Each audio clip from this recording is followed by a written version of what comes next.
thought about how hard it would be to live in a dystopian sci-fi world? Because I've watched a lot of dystopian sci-fi stuff. I've read a couple of like dystopian sci-fi things. It just feels like, why would you ever? Oh, I would never want to live in there. Like I've seen Blade Runner. I've seen like Fifth Element, stuff like that. It's just like, oh man, like the utopian and dystopian sci-fi stuff. It's just like, man, that would really, really suck to live in. Anyways, hello everybody. This is That Manga Dude, and welcome to the second of one of the big reviews on this channel.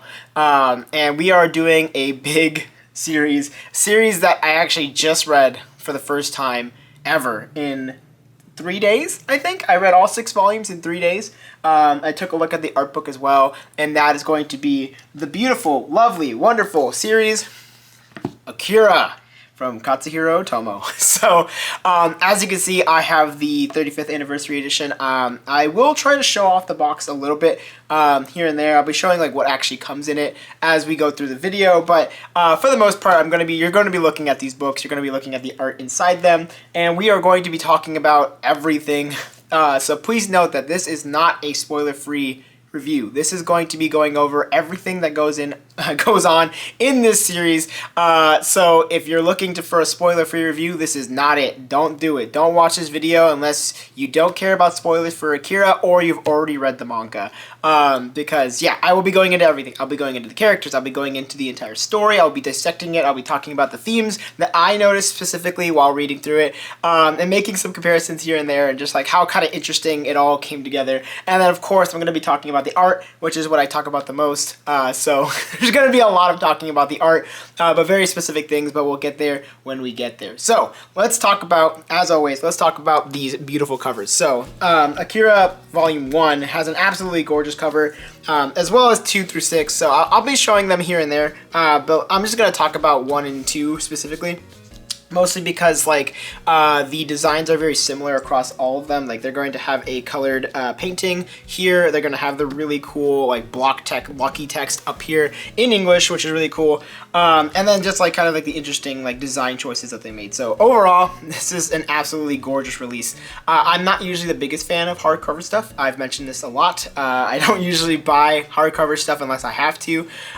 See Helsing as a great example. But Akira felt like a one that I should have in hardcover, especially in comparison to the soft covers, because the soft covers is in the English left to right versus this, which is in the right to left, which I prefer. And yeah, just overall looking at these releases are super cool. Like you can tell there's a lot of love poured into this, especially for like the English release. This is just really flipping cool. I love the colors too. Every single volume has a different color to it. So this one is yellow. This one is a like teal kind of color. We also have an orange, a purple, a green, and a red, which is all super cool. So overall, this is an absolutely wonderful, fantastic design. I love these covers quite a bit. So let's get into the meat of everything. So first off, I'm going to be talking about the story. So I'm going to try my best not to do too much synopsis here and there, but I feel like explaining the story at least somewhat will help to explain like why I love the characters so much, and why I think the themes are so prevalent, and why they're so not necessarily obvious, but they are really well written and well implemented within the manga itself. So the year is 2019 as of the start of this manga. It has been 33 years after World War III devastated the planet. We are now currently in Neo-Tokyo. So this manga starts off with a bang. Like we literally get right into it. There's like not a lot of build up per se. I mean, it's pretty fast. But basically we start off with Kaneda, which is the main character, and the gang, his motorcycle gang, are basically trying to get somewhere. They go the wrong way, and they're like, we have to turn back. So as they're on their way back, one of the motorcycle people, his name is Tetsuo, he is riding and sees a kid, and he tries to dodge him but runs straight into him. For some reason the kid is totally okay, but Tetsuo is obviously extremely injured and is struggling. The rest of the gang catches up to him, tries to see what happened, but the kid is gone. Kaneda is the only one who sees this kid, and this kid is going to play an extremely important role later in the series. So as we go throughout the series, Tetsuo goes to the hospital, has to get like tests done and stuff like that, but no one seems to know where he's gone. So Kaneda and the gang are just kind of like loafing around, kind of like doing whatever. You kind of learn about their backgrounds. They're all going to this like reformatory school where they're kind of just learning a trade, or being forced to learn a trade in a way. But then Tetsuo kind of just shows up out of nowhere, and suddenly he's a little bit more violent than usual. And something's clearly up with him. So as the story progresses, we come to learn like Tetsuo has received, or has like had tests done on him, eventually going back to the hospital to go check on that. And these kids, the kid that he almost ran into, has something very powerful about him. Something, for some reason, he can teleport or seems to like disappear for some reason. Has some kind of powers. As we come to find out, that kid, his name is number 26, and I believe his name is Takashi, I think is his full name. Let me just verify that correctly right now. Yes, so Takashi, or also known as number 26, he's the one who works the most, or he's like the one that plays the biggest role within the first part of Akira. I just want to note that right now, that Akira is basically split into two parts, in my opinion. We have like the pre-Akira and post-Akira stuff. This will make a little bit more sense as we go on. So the reason why Takashi is out in the first place is because there's a specific group, some kind of resistance faction that's trying to expose what Akira is. As of the beginning of the series, we really don't know who or what Akira is. People keep saying like it's like the reason why World War III even happened in the first place, why Neo Tokyo looks the way it does. So there's a lot of mystery behind it, and I kind of like how it builds up to that as we get throughout the series. But as we come to find out, there are multiple factions who are trying to get a hold of Takashi and all of these kids. So first off, we have the military, which are the ones who have the kids in the first place. There are multiple children, who also known as the numbers. So 26, Takashi has been basically, I would say, kidnapped / broken out, and the military is on their way to try to find him and get him back. So as we also come to find out, the military is not the only faction that's like vying for power, I guess you could say. There's also some kind of like religious cult that they keep mentioning. There's this woman, her name is Miyako. She's this older woman who's kind of like speaking and controlling this man named Nezu, Nezu is basically the arguable leader of like that resistance faction, but it seems to he has ulterior motives. It gets really messy really quickly. A lot of things start to happen. We start to see like Kaneda finds Takashi again. He's like, hey, you're the reason why like Tetsuo is all messed up. Then we get some crazy stuff. We get like an intense chase scene. Basically, kind of everything starts to rolling, even within the first volume. We have all the factions kind of colliding within one another. Kaneda meets up with the resistance faction and kind of unintentionally joins them in a way. So we have all of that. We have the motorcycle gangs, is kind of like a minor story, but like the motorcycle gangs are there's a ton of them in Neo Tokyo, but the big ones are the Pills, which is Kaneda's gang, and the Clowns, which is a different gang led by Joker. Those guys don't become super important until a little bit later, but after Tetsuo gets out, he's getting these horribly splitting headaches, and clearly something is very wrong, but these other gangsters start to beat him up, and he's like, you ain't gonna beat me up, and he basically blows a guy's head off, which is like, wow, very crazy. And Tetsuo is all pissy and stuff, doesn't really like Kaneda anymore, at least from like a conversation that they have, and he decides to take over the Clowns. So Tetsuo becomes the leader of the Clowns, and is attempting to find drugs to try to cure his splitting headache. It's kind of hinted out that within those experiments at the hospital, they were giving him some kind of medication to get rid of his headache. But as obviously not being in the hospital anymore, now he has nothing to cure that, so he is recruited, or aka taken over the Clowns in order to find new drugs in order to fix his headache. So now we're starting to get more build up. We get a lot more information. We finally find out that Akira is a person. He's actually one of the numbers, and he is number 28, if I remember correctly.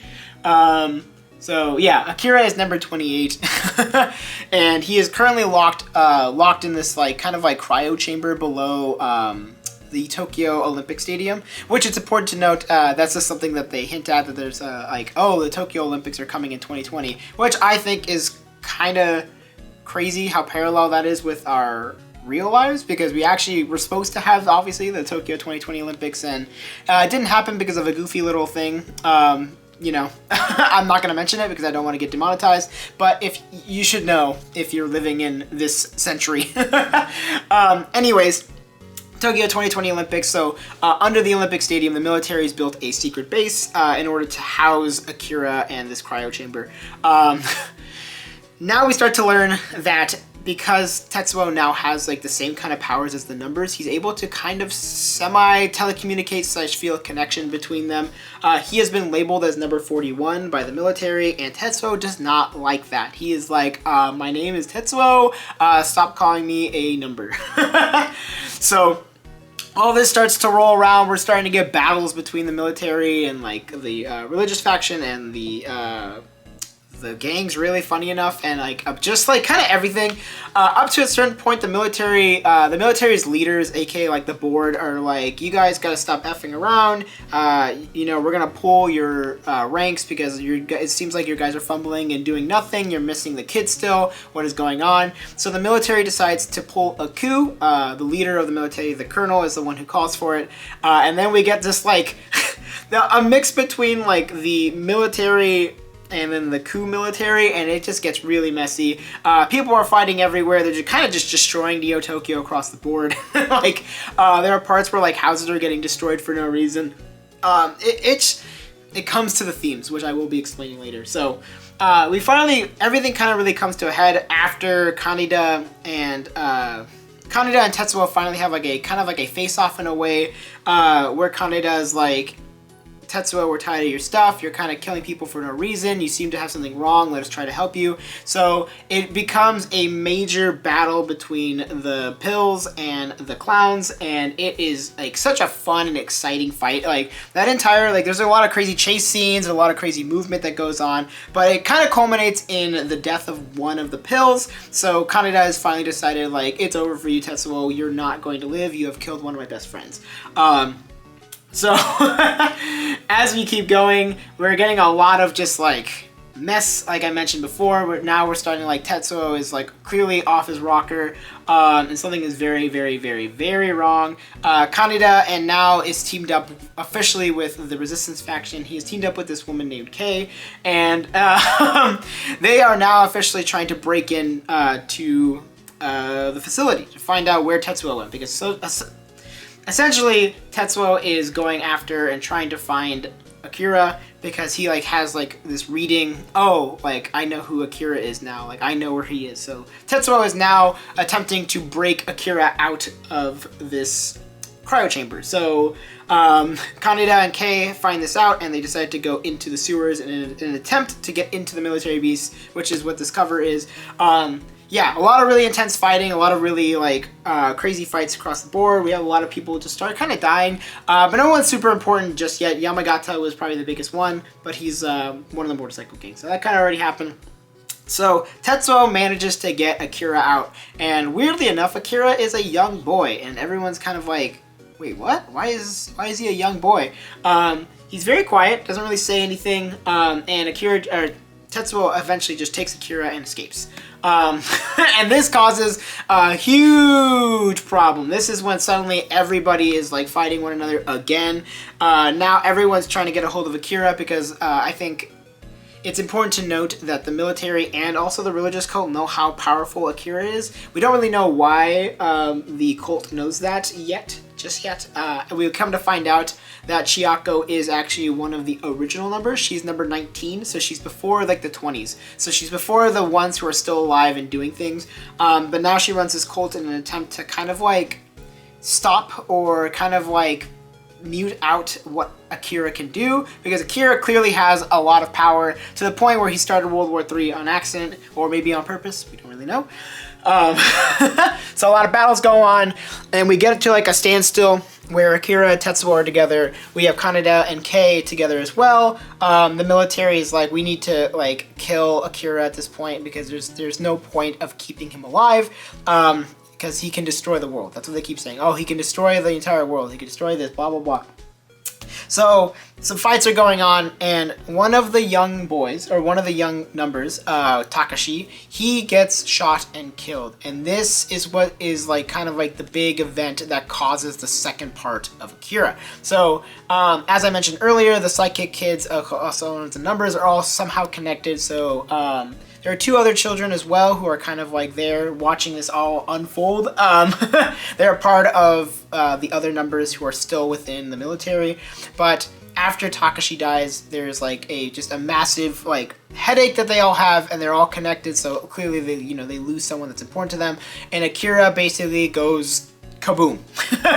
Literally causes a massive explosion, which completely alters all of Neo Tokyo, and appears to kill Kaneda, which is crazy because Kaneda is basically the main character, and this starts the second part of the series. So after Akira explodes, we are now like in the second part of the series. This is a couple weeks later, I believe is what they mentioned. So I'm gonna pull up the where that starts, somewhere around here, around volume 4.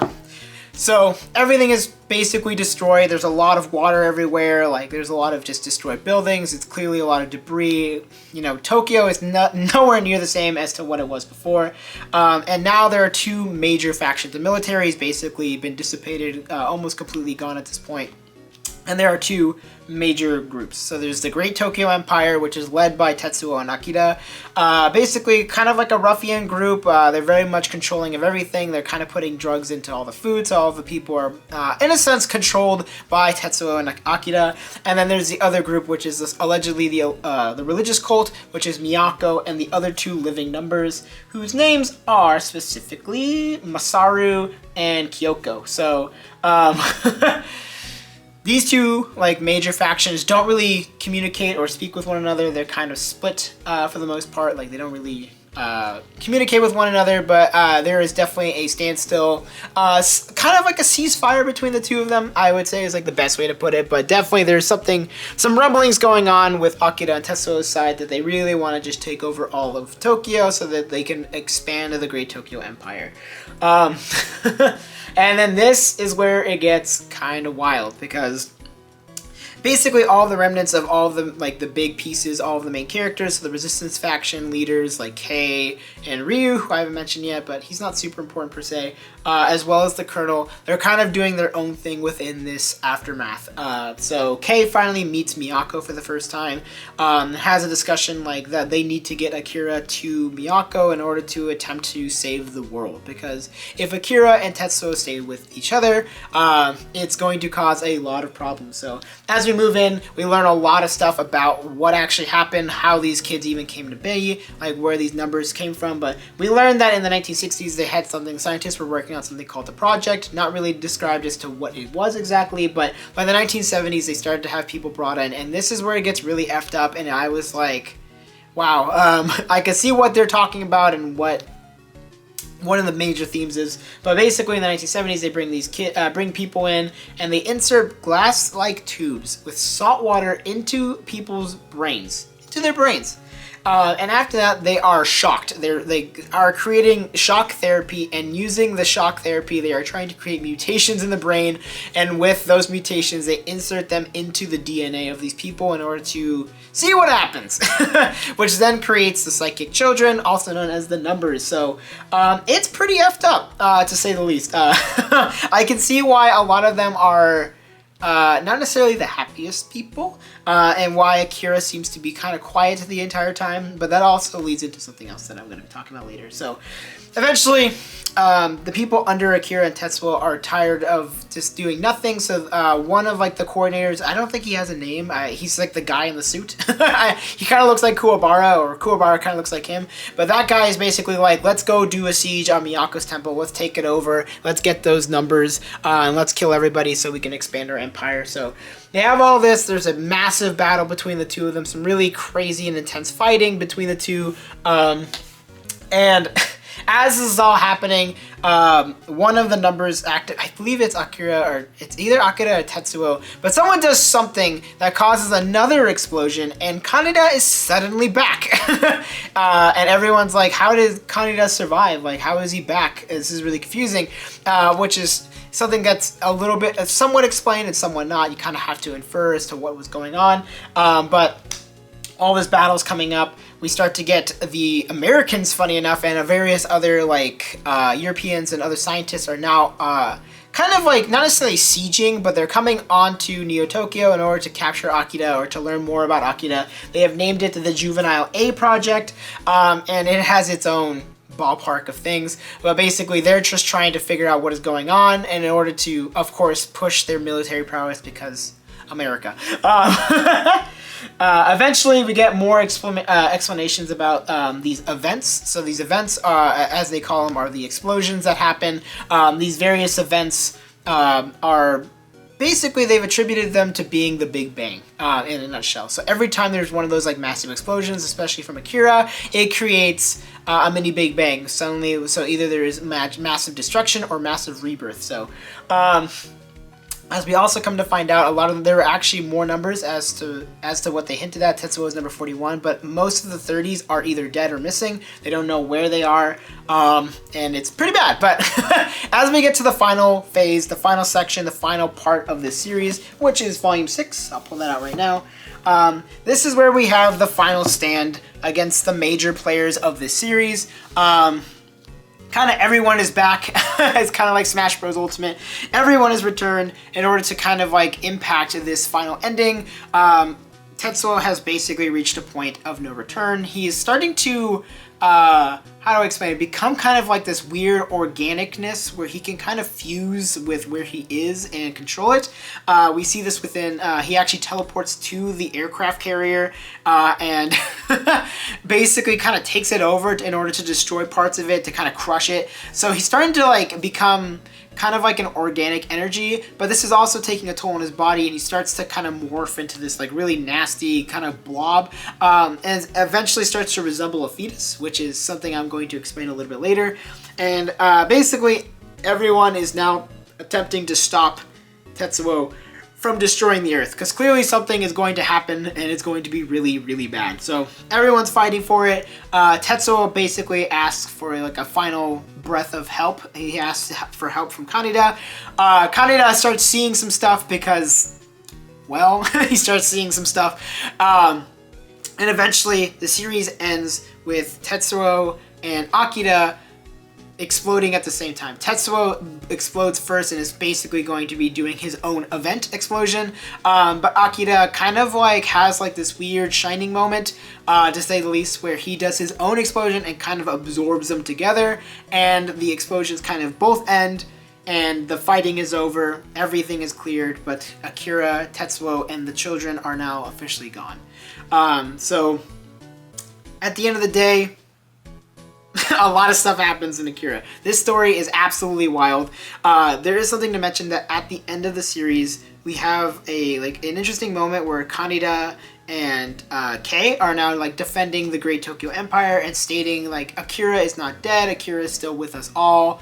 We're going to rebuild Tokyo by ourselves. And this is an important note, an important comment made by Kaneda, because that goes into one of the major themes and one of the major things that is kind of being used throughout this entire series, and that is going to be Taoism. So let me explain. Okay, so Taoism, as some may know and as some may not know, but Taoism is a religion or a kind of like a philosophy that features a variety of things, but one of the major components of it is like the yin and yang and energy and how it all comes together. So yin and yang, as a lot of people may or may not know, it's like that common symbol. It's the black and white symbol with the two black and white dots in the opposite color.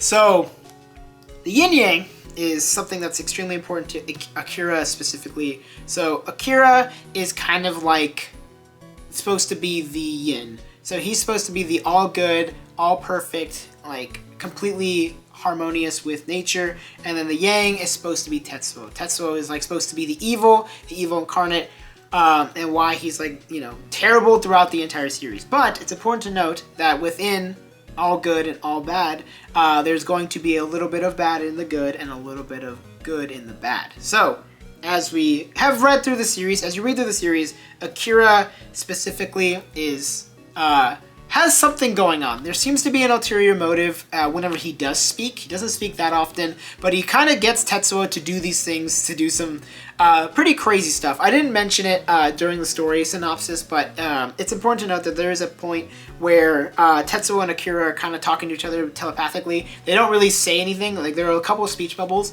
but Tetsuo is like, moon, and Akira is like, yup. So Tetsuo teleports to the moon and blows like a hole in it. So like, clearly Akira has some kind of chaoticness to him. He definitely is not, I would say, stable, and I think that's what makes it so interesting. So that's why I think he is the ultimate yin, while having that bad side. Then Tetsuo, as we know, kind of really bad, just kind of killing people for no reason, kind of forcing things just across the board. But I think towards the end, you get to see like why in my opinion, why I think he has still a little bit of good of him. He's asking for help from Kaneda, the person he's pushed away so many times, and has obviously a special connection with him. So I think that like that little portion at the end of Volume 6, as Tetsuo is basically exploding, I think it's just really important to pushing that idea that like even like the most evil people have like the slightest good, even if it's extremely small. Which, don't get me wrong, does not push away how evil those people are. Like, at the end of the day, Tetsuo is very bad, and he's done some absolutely terrible things, and it's impossible to forgive. But it's important to note that he does have like that little bit of good in him, somewhat.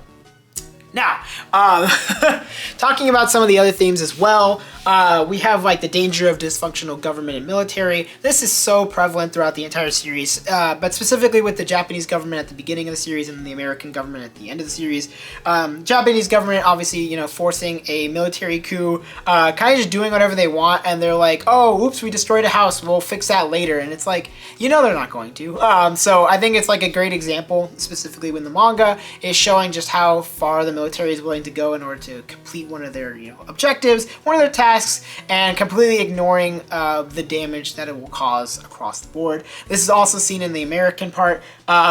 There's one specific part, it's in Volume 5, page 141. There's a section where it is mentioned earlier in Volume 5 that the American military is bringing in the special ops in order to like invade Neo-Tokyo in order to stop Akira. And as these people are filing in, a scientist is watching it, and a scientist is basically looking at them like, you're gonna send in these kindergartners, you're sending in children to war.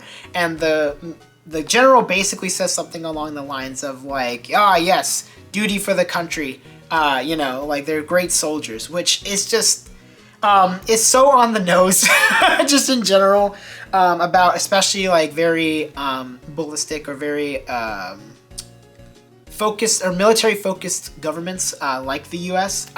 So it's kind of crazy how prevalent, even in the 1980s, how prevalent it is even now, reading it now, and I'm like, that's still something that's like very much the case.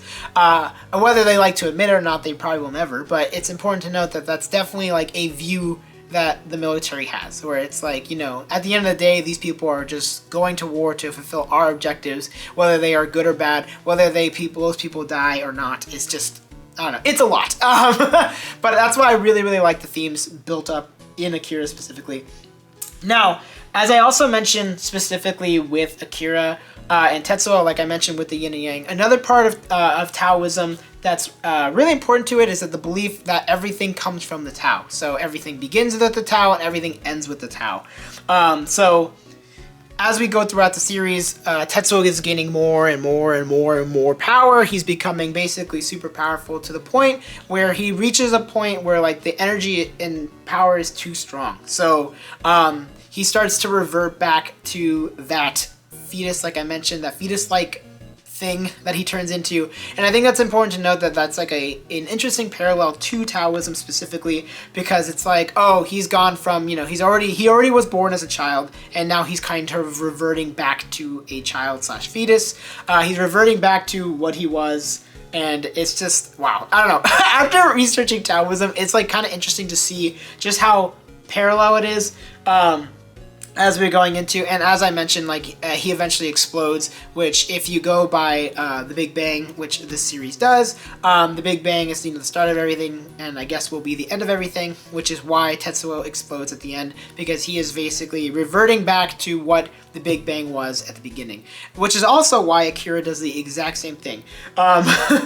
It's important to note too, as well, along with Taoism, is that reaching like full enlightenment within Taoism is kind of reaching harmony with nature, harmony with the things around you, basically becoming one with your environment.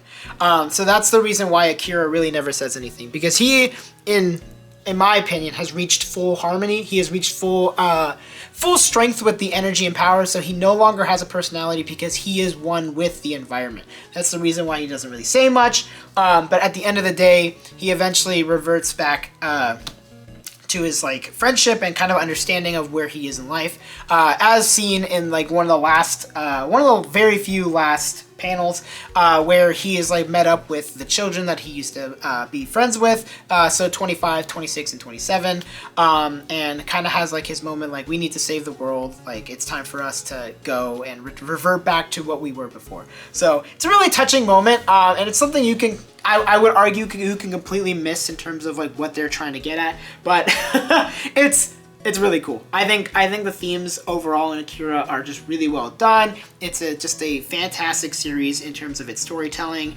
In terms of its story beats, its pacing is also fantastic. I think it was really easy to read these, even though these volumes are quite large, especially volume 6. Like, look at this. This thing is gigantic. I managed to read the series in like 3 days.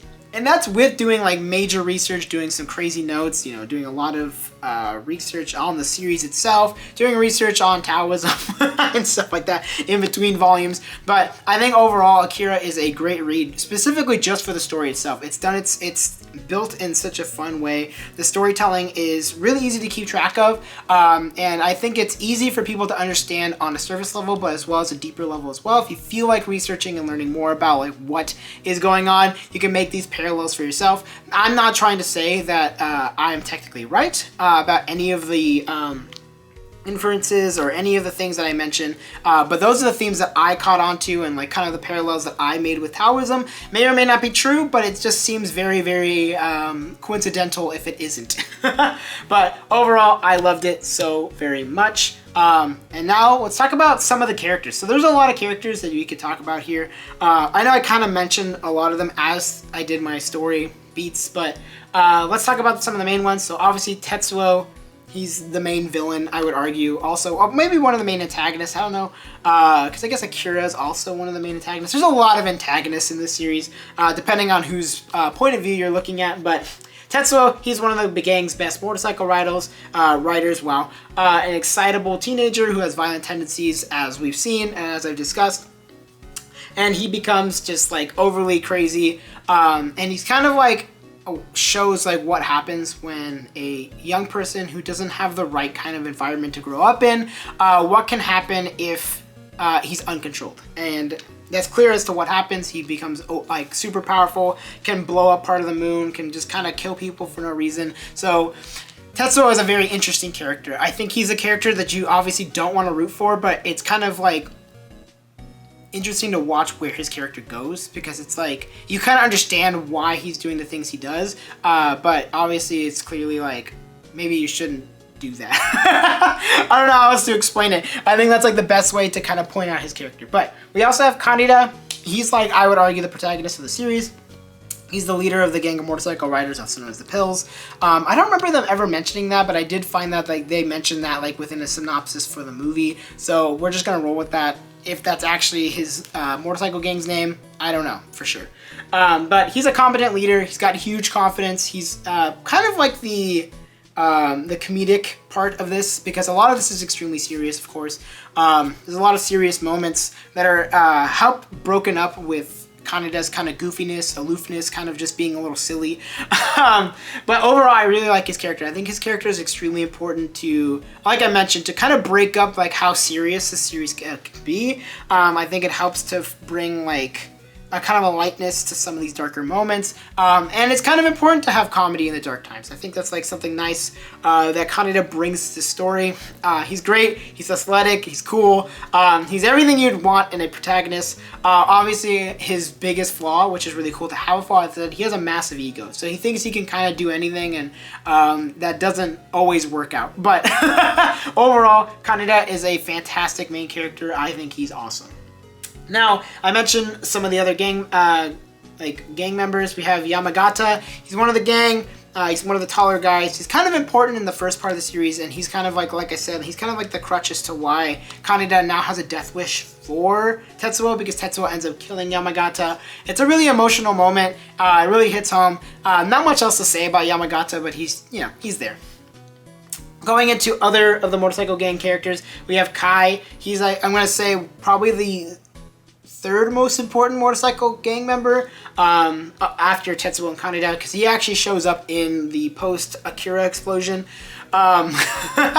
He's really cool, is always willing to help Kaneda with anything that he needs. Overall, he's just a really fun, bombastic character. I don't know, I just really enjoy him. He's not like super interesting per se, but he is super fun to read and see what he does throughout the series. And then last but not least, in terms of motorcycle gang characters, we have Joker, who I mentioned is the former leader of the Clown Gang, and he ends up teaming up with Kaneda in the future, aka after the post Akira explosion.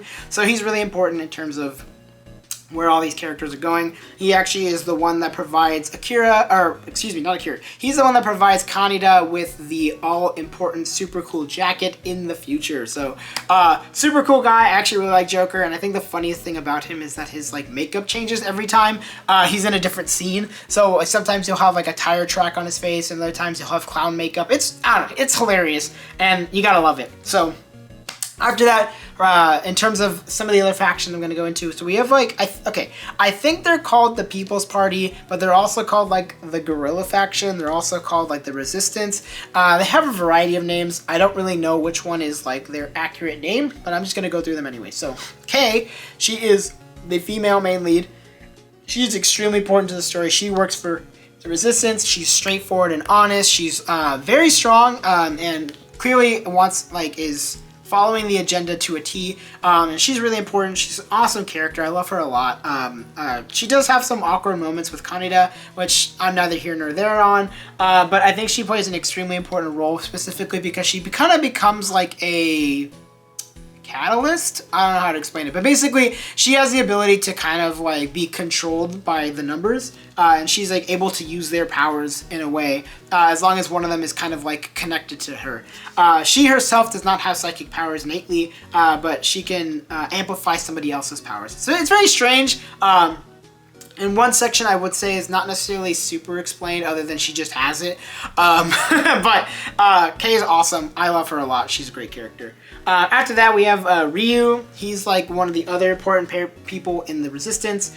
He's really smart. He's a natural born leader. He's kind of like the one that kind of pushes them to kidnap Takashi and kind of push forward the agenda of like trying to get everybody to see, hey, the military is covering up stuff about Akira. He's considered the brother of Kay, but I think that's just a cover for them having a romantic relationship, and but they don't want to, obviously have that be compromising to their job. I don't know. It's kind of strange. It makes a lot more sense within the manga, but like it's hard to kind of explain that without making it sound really weird. But he's a cool guy. He plays a semi-important role throughout the series. I would say he's not as important as some of the other characters, but he does play like an important role in the post-military or post-Akira explosion, because he teams up with a military man and kind of like helps him throughout his little operation, which is its own thing. That arguably isn't like unbelievable, isn't like extremely important to the main plot. I mean, he does have like a run-in with Akira and Tetsuo at the end of the series, but overall, like his thing is kind of like a side story, which is a fun little read, but I wouldn't say it's like the most important thing. Coming up next, we have Chiyoko. She is my favorite character in this series. Chiyoko is flippin' awesome. She's called Auntie by Kay.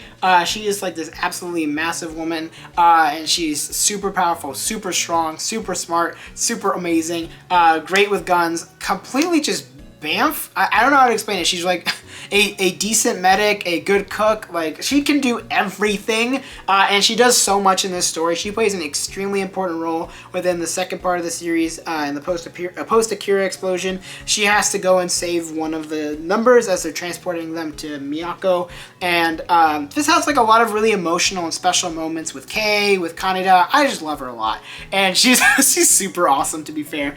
And last but not least, about like the resistance, we have Nezu. Ugh, hate this guy. This guy sucks. He is the leader of the group. He holds a spot within the government, so he's kind of like the mole for everybody, for the resistance faction, as to why they know what Akira is, why they know like what's going on with Takashi and all this stuff, and how they managed to get Takashi out in the first place. So he's kind of like the important role there. He kind of looks like a mole too, because he has like a buck tooth. I think that was on purpose.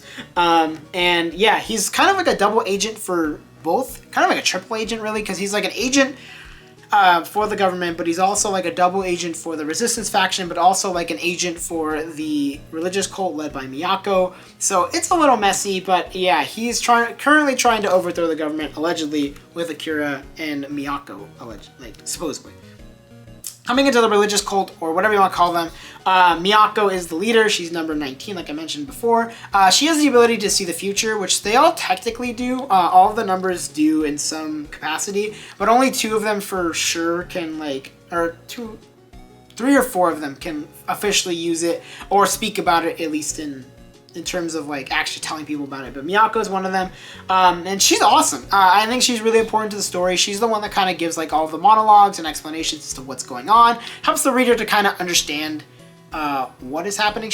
I would argue she's kind of like the narrator in terms of like the overarching plot of what's going on. She's the one that kind of explains like what is like per se going on, what the energy is, what the power is, how like all of them are connected and stuff like that. So she's an important character in that aspect, but she also plays a huge role in both the first and second parts of the manga, so gotta love her for that. And then, in terms of the other like religious cult characters, there aren't that many. There's Sakaki, who's this young girl who is under Miyako's tutelage. She tries to do some stuff in the first part. Doesn't really get away with it. She's the one who's like trying to capture Takashi and also Akira, and yeah, she doesn't really get away with it. So I mean, she's whatever. I don't have much to say about them really. And also Miki and Mozu, those are partners with Miyako, also doesn't really do much. They're just kind of there.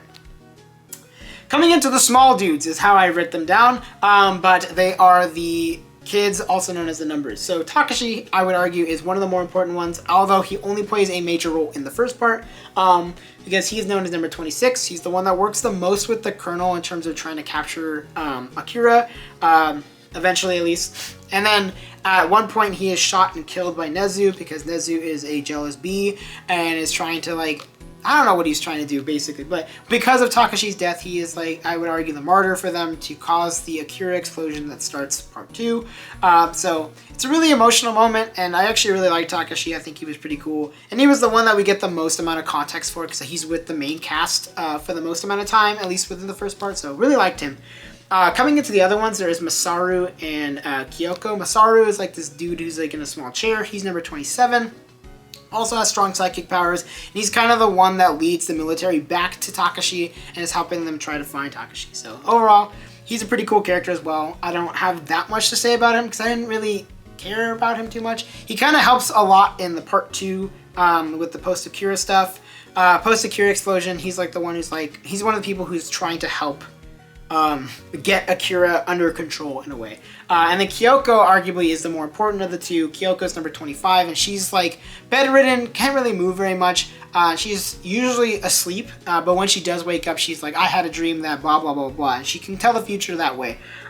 So overall, she's a really important character, and plays a huge role in Chiyoko's character and a bunch of other stuff that happens. She's just super cool as well. Coming into our final 2 characters that I've written down, we have the Colonel. The Colonel is the leader of the army, and he's the one that knows the secret to Akira before it all gets revealed to the reader and revealed to a lot of the other people, but very much overbearing, very protective of Akira, and he's an interesting character. He goes through like a fantastic, unique kind of arc where, you know, he's very much military-minded, very much pushing an agenda. But by the end of the post-Akira explosion, he's kind of blaming himself for everything that's happened, because his main goal was to make sure that Akira never escaped, because he knew what happened 33 years ago. He knew exactly what Akira can do and what he has done, and he doesn't want it to happen again. So after, obviously, Akira explodes a second time, he's like, we can't have this happen again. It's my fault. But he plays a pretty important role in both arcs, I would say. And honestly, I started to like his character by the end. He was pretty cool. He ends up helping the Resistance faction / Chiako's group. So kudos to him. Good job. And last but not least, we have Akira. Akira is the main villain, or the main antagonist, and also the namesake of the series. Mysterious character at first. We could have thought he was something, not necessarily someone, but he's a new character. He's mentioned here and there at the beginning. People keep talking about him, and eventually, like I said, we find out he's number 28. He was created before the war, and is, like I mentioned, was currently asleep in the below zero room. When he was doing his like psychic stuff, he caused the first explosion, which began World War III, and kind of has like this, how do I explain it? Kind of like godliness to him, because like I mentioned, he has like he's basically nonverbal. He doesn't really say much.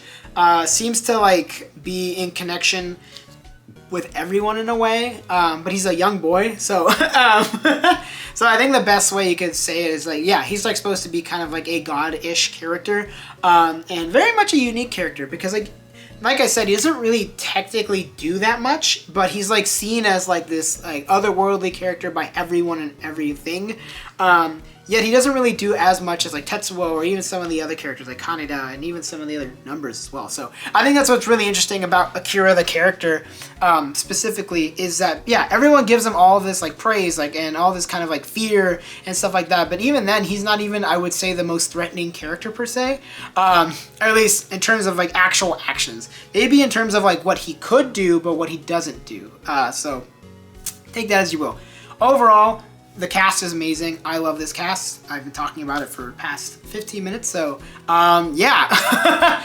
I mentioned it. Story is fantastic. I really loved it. I thought it was a really great example of a variety of things, but I didn't mention that I think it's a really good sci-fi series. I think like it's has a really good connection with like actual sci-fi stuff that could have existed at that time. I obviously, you know, in 2019, none of this stuff actually happened. And some of the technology is not there yet in 2019, or was in 2019 in the real life. But I think it's really cool to see like what they thought 2019, what Katsuhiro Otomo thought 2019 would look like. Especially because a lot of it is still pretty accurate. Like, you know, a lot of it's like basic vehicles, nothing too crazy. They have like basic weapons that are like pistols and revolvers and rifles, so a lot of it's like still within reason, and a couple other things are like still like scientifically based. Like you have like the laser weapons, you have like these little jet things. I don't know how to explain them, but overall I think Akira does a really good job of actually creating a accurate, or not necessarily accurate, but like an interesting sci-fi world without it being too ridiculous, I think is the best way. Like it's actually grounded in what science fiction is supposed to be. So overall, story was great, characters are great. Let's get talking about the art. All right, let us get into the art. So the art just might be the best thing in the series. And that's crazy for me to say for how much praise I've given the story and the characters.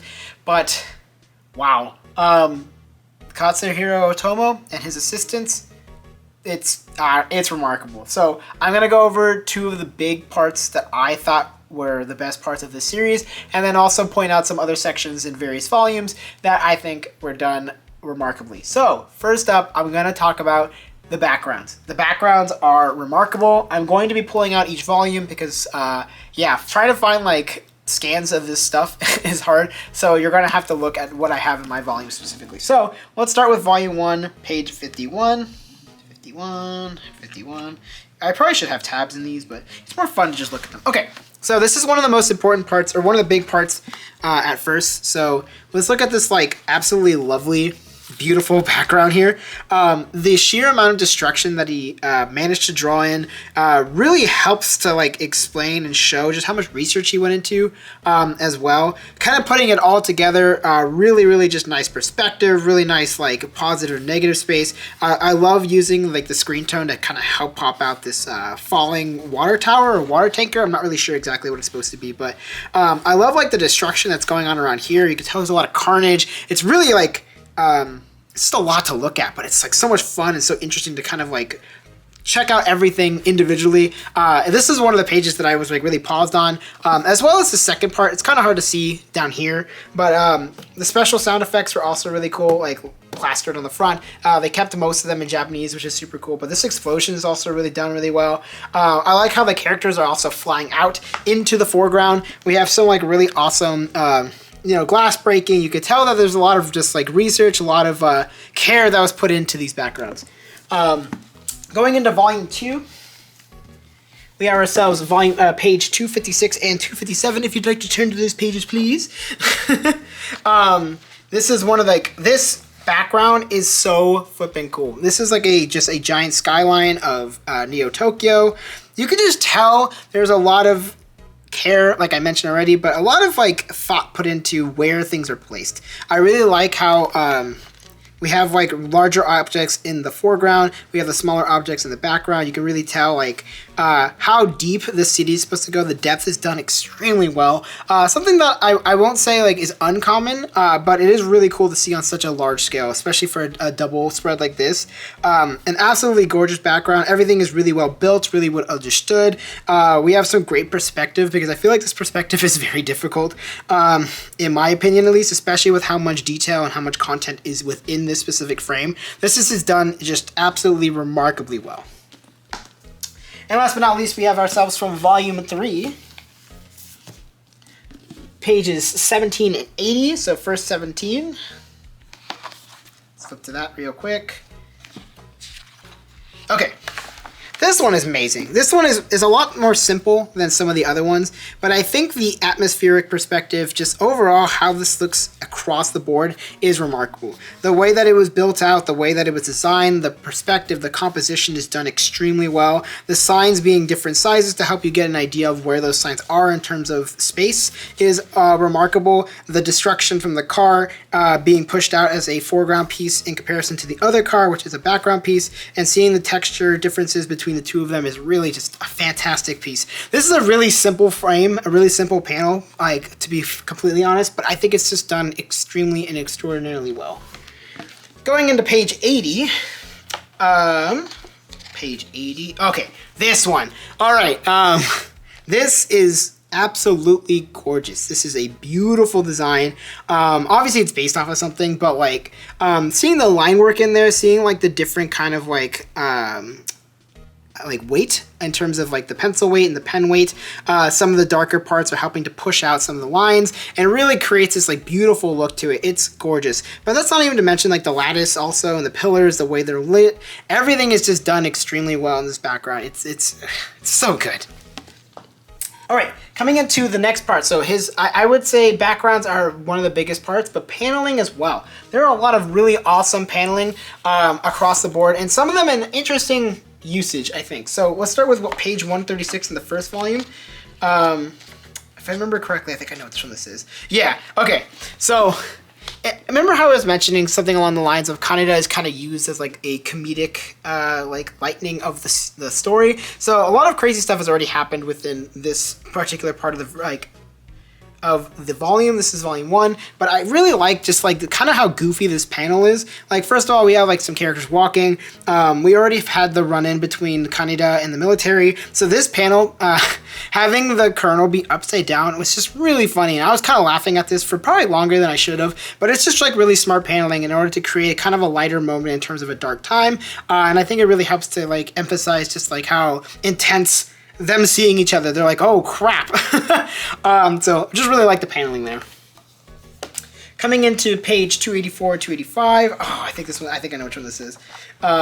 Yeah, okay. 284 and 285 have some like some of the coolest double page spreads I have ever seen. I love this entire section. There are so many parts I could point out. I love the movement of the motorcycles coming from page to page. The sheer amount of detail put into some of the parts and paneling here and there. Even though these are just basic rectangles, there's such a nice movement going into like everything because it goes like I don't know how else to explain it without the sound effects, but like overall this is just like really cool paneling. I think it's like a really nice use of double page spreads. I think it's really smart how everything was built out. Everything kind of flows in a really nice way, and this is just an absolutely gorgeous double page. I mean, this is great. This is so good. All right, and then last but not least for the paneling specifically, there's a lot of really great paneling, but I really only wanted to point out 3 of them because I have a lot of other stuff to just point out in general. But specifically page 85 of volume 5 is right here. Yeah, okay, so this paneling is pretty simple, but I think I really appreciate how it moves. I think an important part of paneling, and a lot of things that people don't tend to think about too much, but it is like important, and I think people notice it when it's bad, is a flow of how like the page is supposed to be read. There are some manga that I've read where some of the paneling can be kind of difficult to like, I guess, read, or I'll get lost. I'll read it out of order because like in terms of typical manga flow or typical comic flow, there's a specific like way that you kind of want people to read. And I think this one does a really good example of like moving throughout the panels, and I think that's also done with the drawing. So first we have it here, so we're driving down, we have us coming towards us, the bikes are jumping down into the next panel, which is really flipping cool, and then we drive into the next panel. So I just like, there's something about how this was designed, how smart and how well built it is. Otomo and his assistants absolutely killed it in terms of like storytelling through the paneling. I think it's done extremely well, specifically in this page. And now we get into, I think, the part that everyone wants to see, all of the random cool stuff. So I have a lot of cool stuff, and they're all kind of mentioned in various ways, but I'm going to do it from volume to volume, start off with volume 1 and move into the later volumes, of course. So volume 1 is back, baby, and we have 2 parts that I'm going to talk about specifically. Page 66. Okay. Page 66 has a very specific panel that like completely surprised me, and in a not necessarily interesting way for like the normal viewer, but for someone who's been in art and like really enjoying comics for an extremely long time at this point, there's something about how the flashlight was drawn, how specifically the light was drawn in this specific panel is really flippin' cool. I like that it's a solid object. I like the movement of it. I like how the light flashes behind Kei's character as well as in front, as a flashlight would. I really like just the overall perspective of it. I like how dark it is behind the flashlight. This is just a really well done panel, but I really appreciated like that cool light. And it does appear a couple of other times throughout the series, but this was the first one, so it's the only one that I have written down, but it's awesome. All right, coming into 216 to 217, I mentioned the double page spreads already in terms of paneling, but this one is just crazy. I just want you to think about this really quick, that this was done in 1985. Like, so there's no precedence about like how he created this. There's no like, you can only do so much research in a library, there's no internet at the time, so like a lot of this is like library research or kind of just creating stuff out of your mind. But this is such a well done double page spread. Really, like, I don't know, it shook me up because I was like, wow, this is busy, it's interesting, it's intricate, it's well detailed, it's complex, but it's well thought out. Like, it's not overly complex, like it doesn't have, there's a lot of function to the form, which is really cool. I think this is a really well done double page spread. All right, coming into volume 2, we have ourselves 3 pages I'm going to look at. So volume 2, page 133 specifically. I don't know why I keep mentioning like that specifically, but like, man, so many good stuff. Okay, remember I already mentioned it multiple times now, but I really like how the comedy is mixed in with the series in terms of its intense moments. There's one specific moment that I think is really funny, and it happens like right here. So right now, they're being chased by the military. It's Kei and Kaneda, and Kaneda tried to shoot this laser, but it ran out of battery. So he's running down, he's trying to get away, and it's this whole moment right here where he's running down the stairs and he's like, whoa! And he like kind of like flies off, like smacks himself against the wall, gets shot at, gets completely dodging because he's, you know, Deus Ex Machina, and then also falls in the stair and just falls on his butt. This is a really intense moment, and it's lightened up with some comedy here and there, and I think it works perfect for this moment. It's not during, like, I would say an extremely important moment. Like if this was done like when Akira awakens or something, okay, yeah, that'd be kind of weird. But I think like this was perfect for like a chase scene. It really helps to liven up the mood, and I just like it a lot. I think it's really done. It's done really well. The posing is done really well. The paneling is done really well. Overall, great page.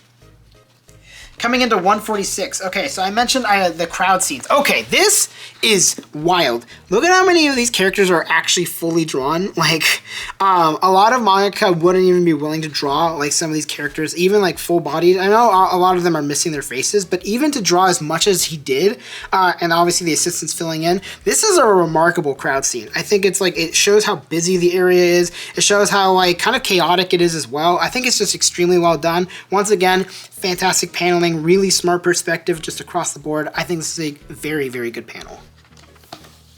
And then coming up to 288 and 289, one of the most iconic if you've seen the movie, and also I would say one of the most iconic in the manga itself is the laser blast. I think this panel is super flippin' cool.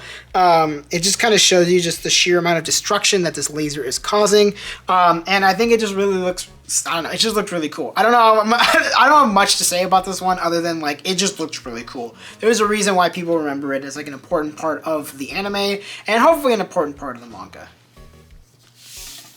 All right, coming into volume 3, we have one of the most iconic scenes from the movie and also one of the best and most intense moments of the manga, the anime and manga. I don't know what I'm saying anymore.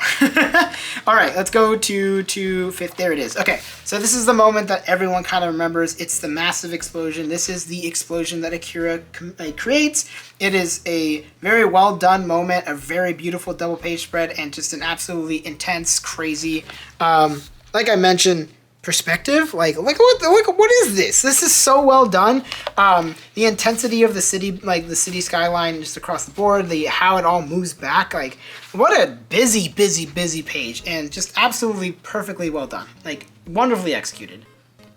And then not even like a couple pages later, 258 to 259, another beautiful double page spread. And I was talking to my one of my art buddies and also my fiance about this because we're all artists, and like just this panel, like this whole double page spread alone is just, it is a remarkable piece of art. I mean, just looking at the explosions, the way the effects are moving, the way that pieces of the building are flying out, the way that this building is crushing towards us. We have like a nice movement to it. Everything is just so well thought out, and it's crazy that this was done in 1985. Like, you know, you can only do so much research to be able to do this kind of stuff, and this stuff, it's just so well done.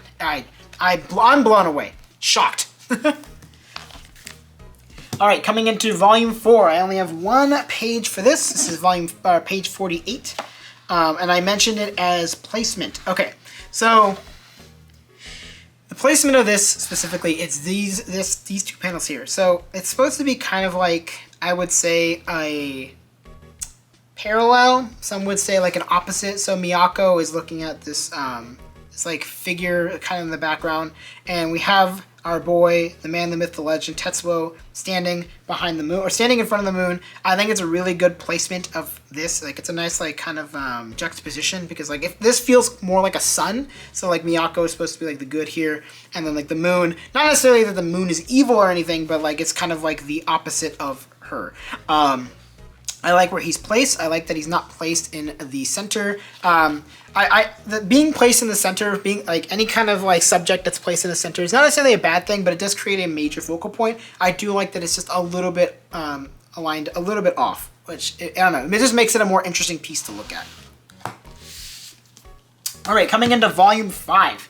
We have two of them. So one of them is page 198, which I mentioned as screen tone for depth. This will make more sense as we get to it. 198. Okay. It's actually right here. I don't know if you'll be able to see it very well, but this specific panel right here, we have a character who's like, I think they call him like the Watcher, but basically he's this guy that kind of shouts out stuff to the Great Tokyo Empire, and he's standing upon this rubble here as another building is in the background. But, wow. I'm getting really excited. My voice is starting to give out, but I really love the use of screen tone to create depth here. The screen tone is used in a way that's like a lighter like screen tone, but it also helps to make it seem like he is really far up and this building is like definitely going down, and it helps to kind of push out where this character is because there's a lot of details, a lot of like really dark pen strokes here, so it helps to help push him out so not everything looks exactly the same, which is always great. Now, page 222 to 223, I just said wow to this. I was actually also once again discussing with my art buddy and my fiance about this, is that whether or not this is a photograph, this is still a extremely well done double page spread. I think it just looks really cool. It's really well implemented. If it is a photo, it looks like a drawing, and if it is a drawing, this is a remarkable drawing of the moon. And I just love that Tetsuo is floating here, like in space. I don't know, it's just a really cool like part. And last but not least, in volume 6, page 14, really simple. I just like how he draws stuff that's grotesque. There's a lot of grotesque moments, but there's this specific moment is so gross and nasty. The way that his body is kind of like tearing apart and creating this like kind of like organic mess. It is so nasty, but it's like so well designed, really, really smart. You could tell that he put a lot of like, Otomo put a lot of work into creating what this would look like because it is gross. But that is it for the art. I think the art is gorgeous across the board. I think there are so many beautiful moments. I bet you have your own favorite panels, but those are just some of my favorites. And overall, I just... trying to mention how important, how cool Akira is, and seeing like just like all these kinds of moments, and how it kind of relates into later sci-fi series and later just manga in general. I think like Akira is a must read. You definitely should just check it out. Even if just for like it being a like historical artifact, very much a cultural artifact, I think it's an extremely important piece of work within sci-fi and within Japanese manga in general. I think there's just so much to love about it. Yeah, you can probably like talk about some of the things, like some of the characters haven't aged too well per se. There are a couple of tropes here and there, but I think for the time, considering in the 1980s, this is like remarkable. This is better than a lot of series that I'm reading currently, and it definitely is worthy of being like one of the, what a lot of people would consider a sci-fi masterpiece. I think this is a fantastic series.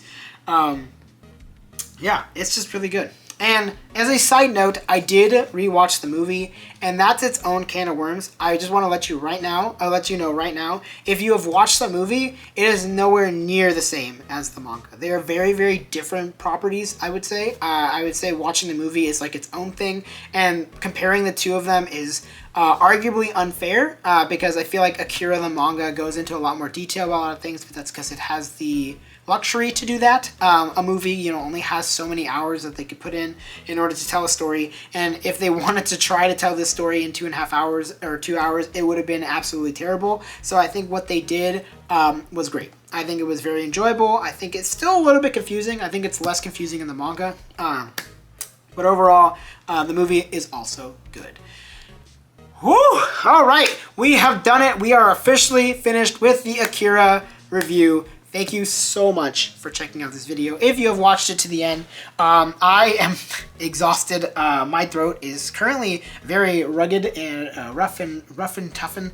But honestly, thank you so much for watching this. If you decided to watch the entire thing, it was a great time doing research and reading all about this and talking about all this. It's been a lot of fun. Been an absolutely an outstanding experience. This series has been great. Let me know what you think about this series in the comments below. If you have read this before, I would love to know what everybody thinks about it, Akira, because I think it's great. I think it's really, really good. And you know what to do. You can like, you can comment, you can subscribe. Those are all amazing things. Really, really appreciate it when you do those things. Those are all amazing things. And if you do not decide to do that, thanks for watching this hour video. I don't know. It feels like it's been a long one. Anyways, thank you so much for watching, and I will see you in the next video.